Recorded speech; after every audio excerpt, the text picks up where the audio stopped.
वर्गातल्या मुलींकडे जायचो आणि त्यांना म्हणायचो, बघा महाराष्ट्रातली नाट्य संस्कृती टिकली पाहिजे. मुलींनी मुलांच्या खांद्याला खांदा लावून पुढे आलं पाहिजे. मुली म्हणायच्या, मुद्द्यावर आहे, तुझं खरं काम काय सांग. मग मी म्हणायचो, तुमच्यापैकी कोण नाटकात काम करणार का?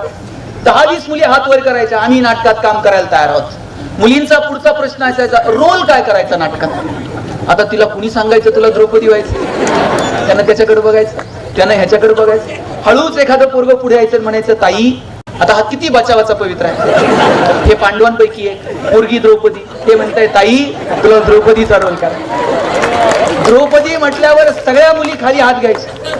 मुली म्हणायच्या, द्रौपदी व्हायला हरकत नाही, पण कृष्ण जर स्टेजवर वेळेवर आला नाही तर काय करायचं.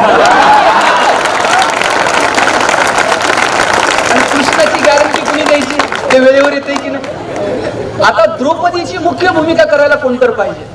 आमच्या वर्गात एक गोरगोमत पोरग होत, दिसायला एकदम सुंदर. आमच्या सुदैवानं त्याच्या दुर्दैवानं त्याच्या डोक्यावर एकही केस नव्हता. आम्ही सगळेजण त्याच्याकडे गेलो. म्हटलं, नाटकात काम करणार का? म्हटलं, रोल द्रौपदी. म्हटलं, डोक्याचं काय करायचं? म्हटलं, वीग आणून लावू. म्हटलं, तुम्ही वीग आणून लावा, असला रोल करतो म्हटला द्रौपदीचा. 4 पिढ्या म्हणला पठ्ठ्याच्या नाटकात काम करतात. मी द्रौपदी व्हायला तयार आहे, पण माझी एक अट आहे. म्हटलं, काय? म्हटलं, ते दुर्योधनाला सांगून ठेवा, फार एक्साइट व्हायचं नाही.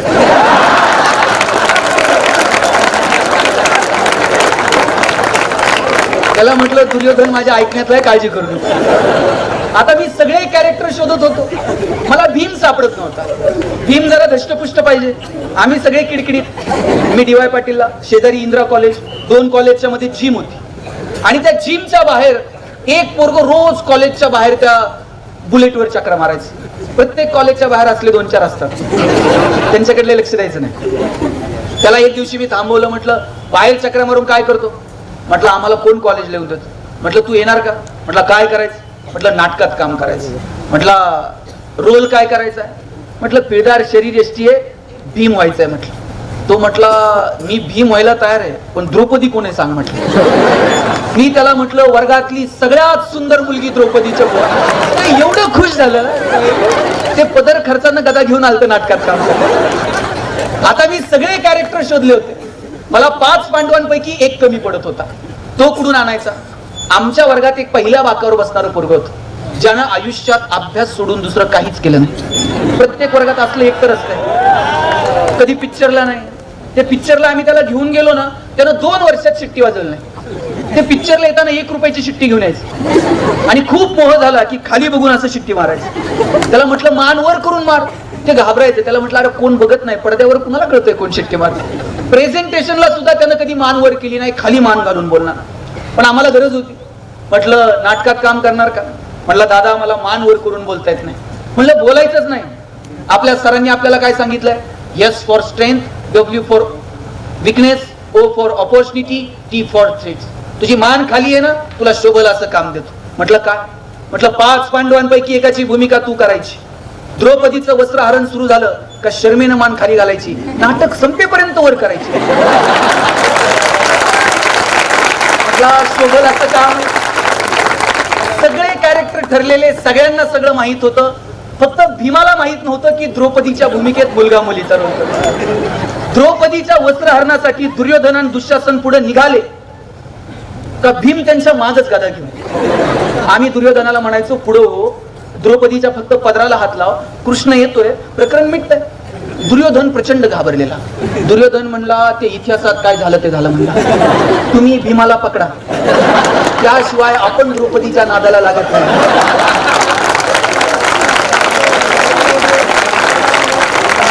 आता भीम या दोघांच्या मागच गदा घेऊन. भीमाला म्हटलं, लका गप, कृष्ण येईपर्यंत दमदर.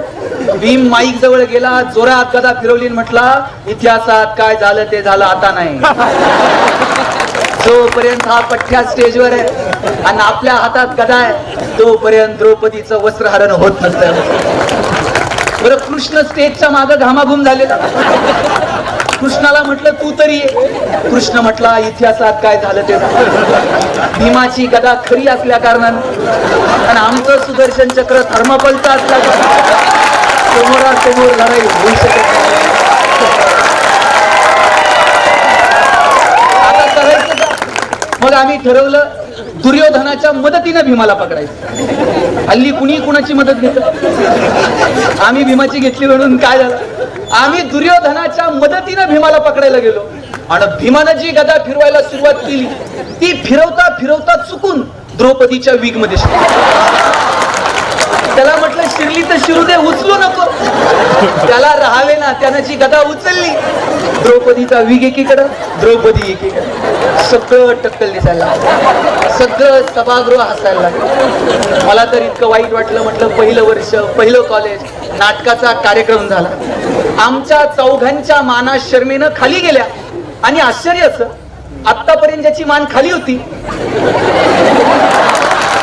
त्यानं वर बघितलं. त्यानं इकडे तिकडे बघायचं तर द्रौपदीकडे बघतंय.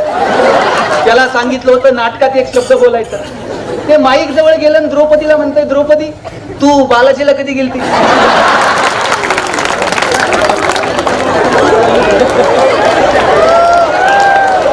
तिथून पुढं कॉलेजमध्ये ज्या वर्षी नाटक झालं त्या वर्षी हे पोरग लीड रोलला असायचं आणि आम्ही 2-4 जणांना ते सांगन तेवढंच बोलायचं, ते सांगन तेवढंच काम करायचं. आपल्या प्रत्येकात काहीतरी स्ट्रेंथ आहे, फक्त अशा माना वर करून बघायची हिंमत दाखवा पोरांना. आयुष्य खूप सुंदर आहे. परत हे कॉलेजचे दिवस नाहीत, परत परत परत तारुण्य नाही. जे क्षण वाट्याला येतील ना ते हिमतीनं जगायचे, आनंदानं जगायचे. संकट वगैरे सगळ्यांच्याच आयुष्यात येतात, कुणाच्या वाट्याला संकट नाही रे, मला सांगा. प्रत्येकाच्या वाट्याला संकट आहे, दुःख आहे. पण ते संकट, ते दुःख थोडंसं बाजूला सारायचं, आनंदाचे 4 क्षण शोधायचे आणि धमाल करायची. शिवाजी राजांच्या आयुष्यात किती संकट आली हो. मिर्झा राजेसोबत तह झाला, त्या तहामध्ये 23 किल्ले मिर्झा राजेला द्यावे लागले. वयाच्या 14व्या वर्षी छत्रपती शिवरायांनी 4 यवनी पातशाहीला सुरुंग लावला, एक किल्ला मिळवला आणि मिर्झा राजेसोबत झालेल्या तहात 23 किल्ले द्यावे लागले. केवढं मोठं अपयश होतं मला सांगा. पण शिवाजी राजे थकत नाहीत, शिवाजी महाराज हारत नाहीत. आग्र्याला भेटायला जातात औरंगजेबाला. बरं, जाताना एकटे जात नाहीत, एवढ्याशा संभाजी राजांना सोबत घेऊन जातात. एखादा बाप म्हटला असता संकटात जायचं एकटा जातो, पण नाही, संभाजी राजांना ते सोबत घेऊन जातात. मधला जो प्रवास आहे त्या मधल्या प्रवासात शिवाजी राजे आणि संभाजी राजे यांचं काहीतरी बोलणं झालं असेल की नाही? काय बोलले असतील शिवाजी राजे संभाजी राजांना? स्विस बँकेत आपला अकाउंट आहे, पासवर्ड सांगतो, पुण्यात 2 आपले फ्लॅट आहेत, काय बोलले काय असतील? शिवाजी राजांनी सांगितलं असेल, शंभूराजे आतापर्यंत तुम्ही जिंकणं बघितलं, आतापर्यंत तुम्ही यश बघितलं, आयुष्यातला संघर्ष सुद्धा जवळून बघा, चला माझ्यासोबत. घेऊन गेले संभाजीराजे.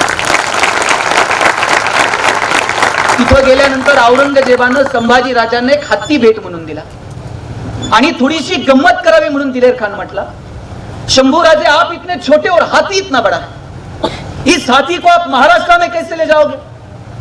एवढासा संभाजी राजा दिलेर खानाच्या डोळ्यात डोळे घालून सांगतोय, तो जानवर है, बैठ कर जाएंगे, नहीं आया तो खींच कर ले जाएंगे, लेकिन हमारे आबा साहब ने जो आपको किले दिए हैं वो तो अभी महाराष्ट्र में है, उन्हें आप आगरा कैसे ले आओगे? एवढासा संभाजी राजा पण माहित होता आता तहात दिलेत आणि गेल्यावर घेऊ की परत एक. अरे लढणं काय असतं, पेटून उठणं काय असतं, ते महाराष्ट्राच्या मातीकडनं जगानं शिकावं. दत्ताजी शिंदे असे रक्ताच्या थारोळ्यात कोसळलेले होते. मानेवरती तलवार ठेवली कुतुबशहानं, विचारलं क्यों पाटील, और लढोगे? आणि त्याही अवस्थेत दत्ताजी शिंदे म्हटले, क्यों नहीं, बचेंगे तो और भी लढेंगे. हे तारुण्य, ही धमक आणि ही खुमखुमी पोरांना आपल्या मनगटात असले पाहिजे. आणि त्याच्यासाठी म्हणून आता याच वयात मोठी स्वप्न बघा. उद्या कलेक्टर बिलेक्टर झाला, लाल दिव्याच्या गाडीत बसून याल रे पोरांना. तुमचं दार उघडायला पण शिपाई असेल. काय तुमच्या बापाच्या चेहऱ्यावर आनंद असेल मला सांगा. उद्या संशोधनात गेलात, काहीतरी वेगळं काम करू शकलात, नोबेल बिबेल मिळाला, काय तुमच्या आईच्या चेहऱ्यावरती आनंद असेल मला सांगा. आणि का आपण ही स्वप्न बघायची नाही? किती मोठं व्हायचं माहितीये पोरांनो?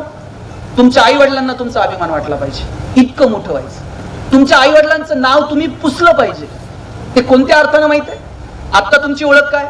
अमुक अमुक यांचा मुलगा, अमुक अमुक यांची मुलगी. काही दिवसानंतर तुमच्या नावानं तुमच्या आई वडिलांना ओळखलं पाहिजे, इतकं मोठं व्हायचं. आणि लक्षात घ्या, एवढं प्रेम जगात कोणच करत नाही तुमच्यावर. कॉलेजवरून घरी गेल्यानंतर पहिला प्रश्न आई काय विचारते? टिफिन खाल्ला का? डबा संपवला का? कोण करतं एवढं प्रेम मला सांगा? लेकुराचे हित वाहे माऊलीचे चित्त, ऐसी कळवळ्याची जाती करी लाभाविन प्रीती. कोणत्याही लाभाची अपेक्षा न करता तुमच्यावर प्रेम करणारे या जगात जर कोण असेल ना, तुमची आई आणि तुमचा बाप आहे. पोरांनो, बापाची चप्पल तुम्हाला यायला लागली ना, मग बाप तुम्हाला रागवत नाही. त्याला कळतं आता पोरग खांद्याला आलंय, माझी चप्पल त्याला यायला लागली. रागवायचं धाडस तो करत नाही. पण बापाच्या तुमच्याकडनं काही छोट्या छोट्या अपेक्षा आहेत. बापाची अपेक्षा नाहीये की पोरांना हजारो रुपये रोज आणून माझ्या हातात द्यावेत, पण बापाची अपेक्षा आहे पोरांना असं कर्तृत्व करावं की पोराकडे बघताना सुद्धा आमची मान अशी उंच झाली पाहिजे. इतकं चांगलं कर्तृत्व करून तुमच्या बापाचं तर तुमच्यावर एवढं प्रेम आहे, पोरावर नाही त्याच्यापेक्षा थोडं जास्त प्रेम बापाचं पुरीवर असतं. आणि पुरीचं सुद्धा चाकणभर जास्त प्रेम बापावर असतं. आई जर तुम्हाला रागवली तर तुम्हाला फार काही टेन्शन येत नाही, आई रोजच रागवत असते. पण वडील जर थोडं मोठ्यानं बोलले आणि म्हणले ना दीदी, दीदीला दिवसभर करमत नाही. दीदी दिवसभर आईच्या मागे पळते. आज बाबा मला रागवले, आज ओरडले, आज मोठ्यानं बोलले, आज डोळे मोठे केले. किती किती वाईट वाटतं. पोरींनो, ज्या दिवशी तुम्ही जन्माला आलात ना, त्या दिवशी बापाच्या मनात दोन विचार चमकून जातात. एक तुमचं शिक्षण आणि दुसरं तुमचं लग्न. बाप तुमच्या शिक्षणासाठी, तुमच्या लग्नासाठी एक एक रुपया बाजूला काढून ठेवतो. त्याची ऐपत नसताना सुद्धा तुमच्या अनेक गरजा, तुमची हौस मौस पूर्ण करायचा प्रयत्न करतो. स्वतः तुटलेली चप्पल घालेल, पण कॉलेजला जायला लागल्यानंतर तुम्हाला चांगले शूज आणून देईल. स्वतः फाटलेलं बनियन घालेल, पण तुम्हाला चांगले कपडे आणून देईल. स्वतः बाप सायकलवर कामाला जाईल, पण तुम्हाला कॉलेजला जायला गाडी देईल, बसचा पास करून घेईल, हॉस्टेलचे पैसे भरेल. कोण करतं एवढं प्रेम मला सांगावं? तुमच्या लग्नात तर बाप असा फेटा बिटा घालून मांडवात मिरवत असतो. दिवसभर त्याची मान अशी उंच असते. पण एकदा कन्यादान झालं ना, मुलीचा हात जावायच्या हातात देतो आणि सांगतो, तर हाताच्या फोडाप्रमाणे जपली, जावाई बापू सांभाळून घ्या. दिवसभर त्याच्या डोळ्यात थेंब येत नाही. पण पोरीची गाडी एकदा निघून गेली ना, खांबाच्या पलीकडे जाऊन एकटा सोडतो तो बाप असतो. त्या बापाची मान कधी खाली येणार नाही, त्याची काळजी आणि पोरांनो, कॉलेज लाईफ एन्जॉय करा, हसत हसत जगा, पण त्यातली सात्विकता बिघडू देऊ नका. तुम्ही बसमध्ये असाल आणि वर्गातल्या दोन पोरी जर बसमध्ये आल्या ना, त्यांना तुमच्याकडे बघून सुरक्षित वाटलं पाहिजे. संध्याकाळी रस्त्यानं जाताना तुमचं टोळकं उभं आहे आणि एखादी मुलगी कॉलेजची जायला निघाली, तिच्या लक्षात आलं ना माझ्या कॉलेजची मुलं आहेत, तिला तुमच्याकडे बघितल्याबरोबर सुरक्षित वाटलं पाहिजे. अरे इथे मी सुरक्षित आहे, इथं माझ्या कॉलेजची मुलं आहेत. तुमच्याकडे बघितल्यानंतर जर तुमच्या कॉलेजच्या मुलींना, तुमच्या मैत्रिणींना सुरक्षित वाटत नसेल, तर जय भवानी आणि जय शिवाजी म्हणायचा अधिकार आपल्याला नाही. आपण आपल्या बहिणीचा जितका सन्मान करतो, तितकाच सन्मान इतरांच्या बहिणीचा करा. म्हणजे कोणत्या बहिणीसाठी मोर्चे काढावे लागणार नाहीत, कॅन्डल मार्च काढावे लागणार. कॉलेजचे दिवस परत येत नाही, तर मस्त एन्जॉय करा. मला खूप वेळ तुमच्याशी बोलायचं होतं, पण मला पुढे जायचं आहे, म्हणून जास्त वेळ तुमचा घेणार नाही. पण इतकं सांगतो की हे दिवस परत नाही. एका बेंचवर किती जण बसतात रे? किती? 2 का 3? आम्ही पण 3-3 जण एका बेंचवर बसायचो. असं कर्कटकनं रेश बिश मारून जागा वाटून घेता का नाही? शाळेत केलंय की नाही? तुझा हात तिकडे का आला, तुझं दप्तर तिकडे काय केलं? आमच्या सरांनी मॅडमनी मला उठवलं शेवटच्या दिवशी आणि सांगितलं, राजा बेंच इथंच राहणार आहे, तुला शाळा सोडून जायची. बेंच इथेच राहतो, सगळं इथंच राहतं. या माईक वरती हे मी घरी घेऊन जाऊ शकतो. आता मी बोलतोय, उद्या दुसरं कुणीतरी बोलेल, परवा तिसरं कुणीतरी बोलेल. ज्या खुर्च्यांवरती तुम्ही बसलायत 5-10 मिनिटं अजून तुम्ही त्याच्यावर, उद्या दुसरं कुणीतरी बसेल. आपण कुणीच मालक नाही होत. आपण सगळे ट्रस्टी आहोत, विश्वस्त आहोत. सांभाळायचं, पुढच्या पिढ्यांच्या हातात द्यायचं आणि निघून जायचं. इतकं सुंदर आयुष्य आहे. म्हणून त्या आयुष्याचा आनंद घेता येईल का, मला वाटतं याचा विचार करा.